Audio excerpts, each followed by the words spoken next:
जय हिंद। नमस्कार दोस्तों, आप सभी का एक बार फिर स्वागत है। दोस्तों, डिफेंस ऑफिस कॉम्प्लेक्स में एजी ब्रांच के तहत काम करने वाली standing army pay commission section ने सर्विस पेंशनर्स और फैमिली पेंशनर्स के लिए एक एडवाइजरी जिसका नंबर है 16/24 वो 19 नवंबर 2024 को जारी की है।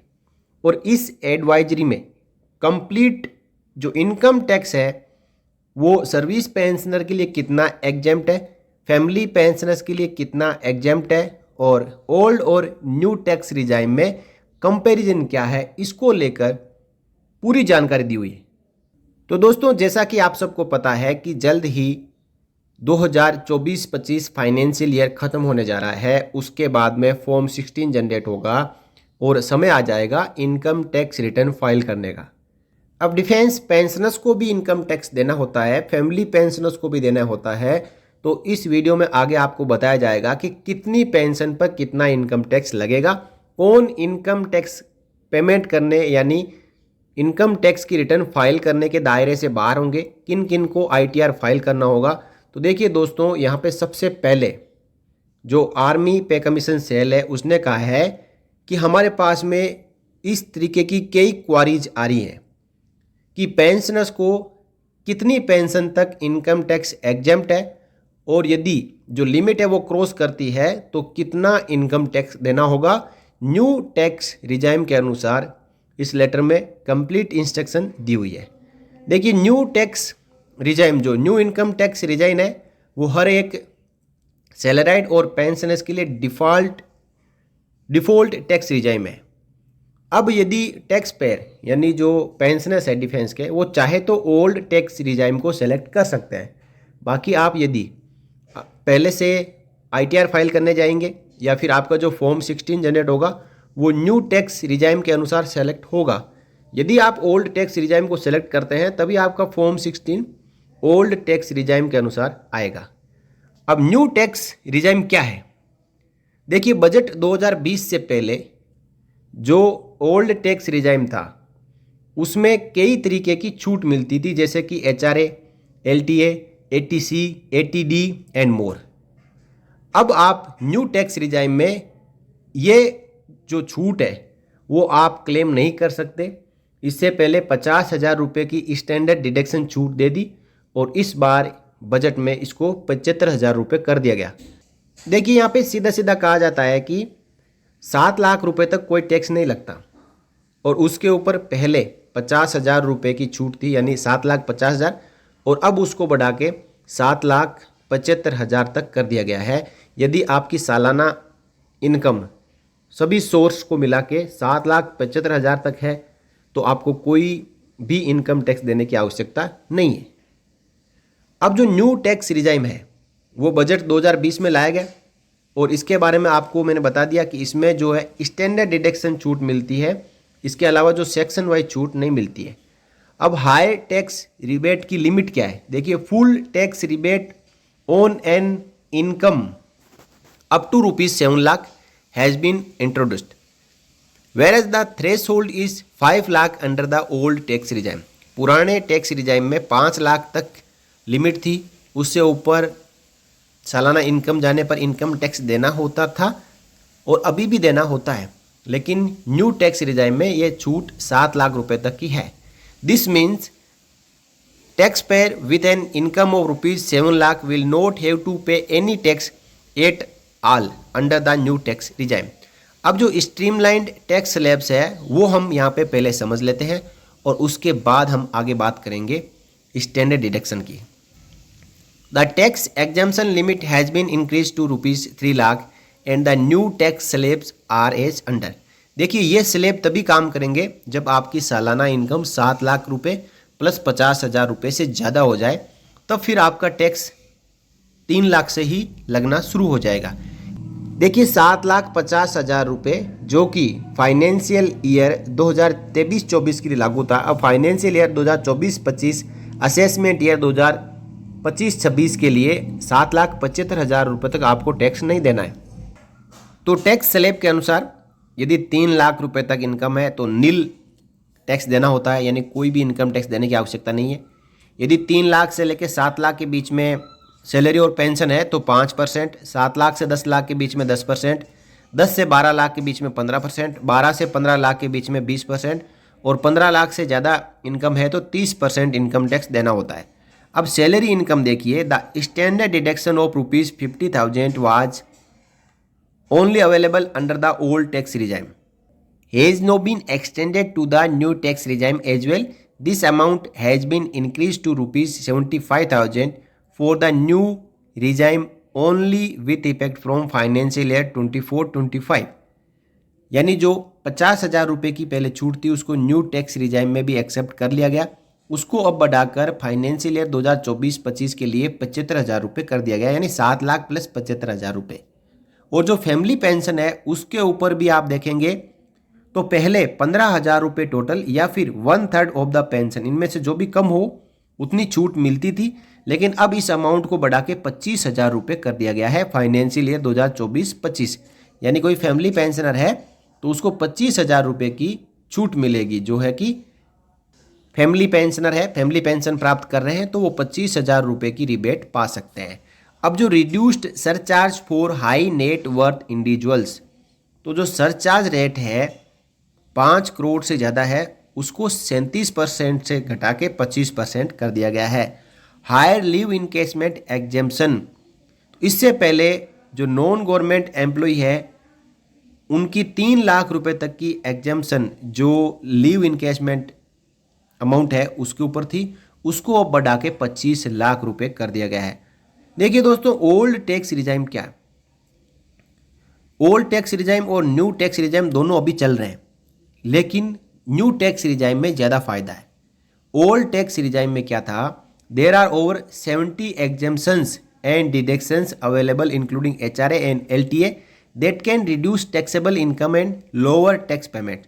The most popular and generous deduction is section 80C which allows for a reduction of taxable income up to ₹1.5 lakh. देखिए, जो armed forces personnel provident fund है या किसी का LIC है या कोई किसान विकास पत्र है, इसके अलावा कुल मिला के जो छूट है वो 1.5 लाख रुपए तक 80C के तहत ओल्ड टैक्स रिजाइम में ले सकते हैं। The tax payers have a choice between the old and the new tax regime. अब टैक्स पेयर के ऊपर डिपेंड है कि वो ओल्ड टैक्स रिजाइम से अपनी ITR फाइल करना चाहे या न्यू टैक्स रिजाइम से फाइल करना चाहे।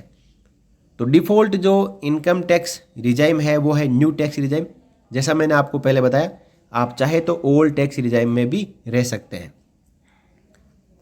अब देखिए, जो न्यू टैक्स रिजाइम में है उसमें जो 75,000 रुपये का स्टैंडर्ड डिडक्शन है उसके साथ में और कौन कौन से ऐसे डिडक्शंस है जो आप उनके ऊपर इनकम टैक्स रिबेट ले सकते हैं। सबसे पहला, ऑफिशियल ड्यूटी के लिए यदि आप कन्वेंस अलाउंस लेते हैं तो उसमें आपको छूट मिलती है।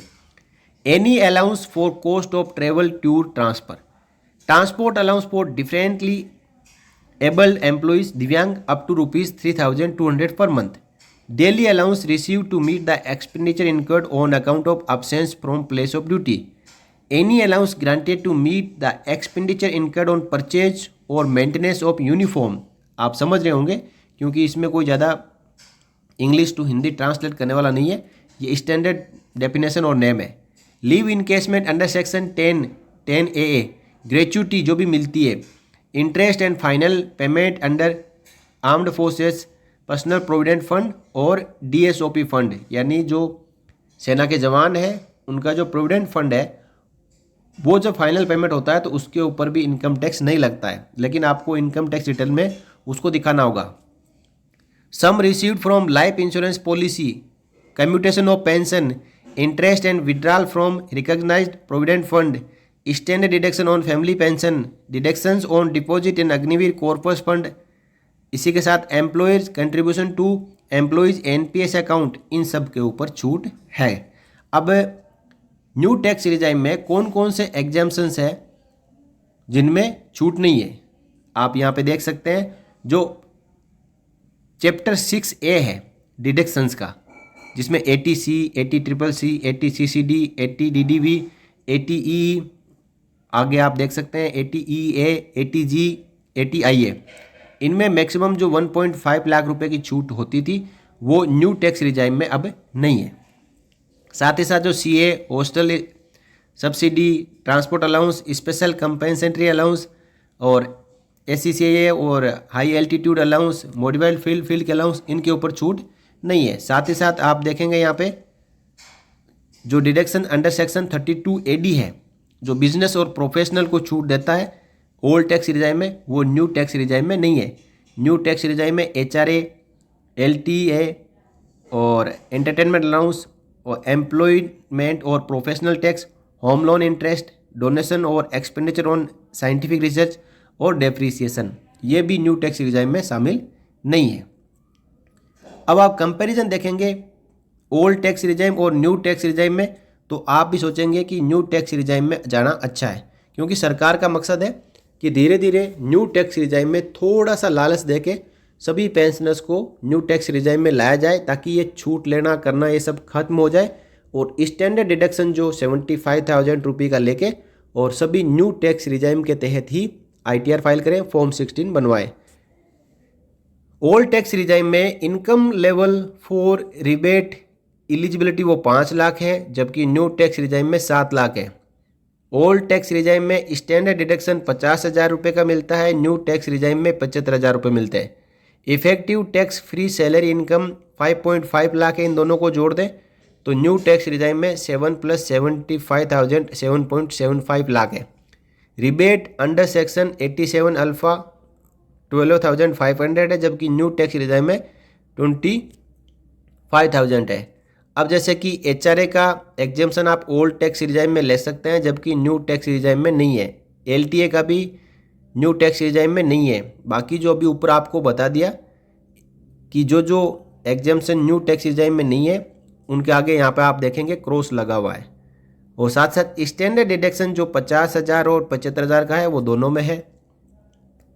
आगे आप जो पहले हमने समझा है वही सब चीज़ें लिखी हुई है कि employees contribution to NPS, disable individual, उसके बाद saving bank interest, deduction on family pension income जो अभी बताया आपको 25,000 रुपये ले सकते हैं। गिफ्ट का प्रावधान दोनों में रखा हुआ है, गिफ्ट के आप एग्जेम्पशन पा सकते हैं। कन्वीनियंस अलाउंस का दोनों में है, डेली अलाउंस का दोनों में है, transport allowance for specially abled person दोनों में है। अब देखिए दोस्तों, जब आपकी total deduction are more than 3.75 lakh, the old tax regime will be more beneficial. आप सोचें कि मुझे ओल्ड टैक्स रिजाइम में जाना है या न्यू टैक्स रिजाइम में जाना है, तो उसके लिए यहाँ पे डिस्क्लेमर दिया हुआ है कि आपकी सालाना कुल मिला के जितनी भी डिडक्शंस है, वो यदि 4.25 लाख रुपए होते हैं, तब आप हमेशा ओल्ड टैक्स रिजाइम के साथ में ही जाएं, उसी के अनुसार ITR फाइल करें।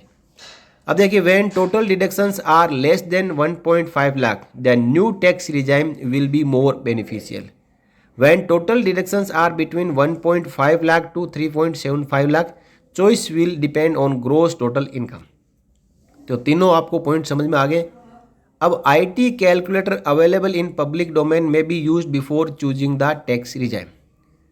This advisory may be disseminated down to unit level. ये जारी किया है गौरव दलाल, जो कर्नल है standing army pay commission section के। उन्होंने जो एडजुटेंट जनरल ब्रांच के नीचे काम करते हैं, उनका काम होता है कि जो पे कमीशन से संबंधित कामकाज करना। इसकी कॉपी सभी कमांड हेडक्वार्टर को दी गई है और सभी डायरेक्टरेट को, ब्रांच को, DG NCC को, सिग्नल 7 और PS1 को दी गई है। आर्मी वेब पेज के ऊपर भी इसकी कॉपी डाली हुई है और ये सभी सैनिकों और पूर्व सैनिकों के लिए बहुत ही शानदार एडवाइजरी जारी हुई है। इससे काफ़ी हद तक जो डाउट्स थे वो क्लियर हो चुके हैं। और इसमें दोस्तों, जब आप के पास में फॉर्म 16 आता है, आप इनकम टैक्स रिटर्न फाइल करने जाते हैं, तो उस समय आप अननेसेसरी जो छूट है वो क्लेम ना करें। यदि आप ऐसा करेंगे तो आपको आगे जाके समस्या आ सकती है। आपको इनकम टैक्स डिपार्टमेंट की ओर से लीगल नोटिस आ सकता है, जो कि आपको पेनल इंटरेस्ट के साथ में जो इनकम टैक्स जितना बनता था वो भरने के लिए बाध्य करेगा। तो इस प्रकार दोस्तों, काफ़ी अच्छी एडवाइजरी है जो समय रहते standing army pay commission section ने जारी की है सभी सैनिकों और पूर्व सैनिकों और अधिकारियों के लिए। तो इसके साथ में आप एक बार फिर से इसको पढ़ के वाकिफ हो सकते हैं, समझ सकते हैं इसको, और इसकी कॉपी अपने पास में रख सकते हैं। जब आप इनकम टैक्स रिटर्न फाइल करने जाएंगे तो इसके अनुसार आप देख सकते हैं कि मुझे कौन से स्लैब के साथ में जाना चाहिए, किस रिजाइम के साथ में जाना चाहिए, कौन सा स्लैब मेरे ऊपर लगेगा और मुझे इनकम टैक्स कितना पे करना होगा। तो दोस्तों कैसी लगी जानकारी आप कमेंट सेक्शन में कमेंट करके बताएं और चैनल के साथ में हमेशा बने रहें, क्योंकि यहाँ पे आपसे जुड़ी हुई जानकारियाँ सही और सिंपल भाषा में आपको बताई जाती है।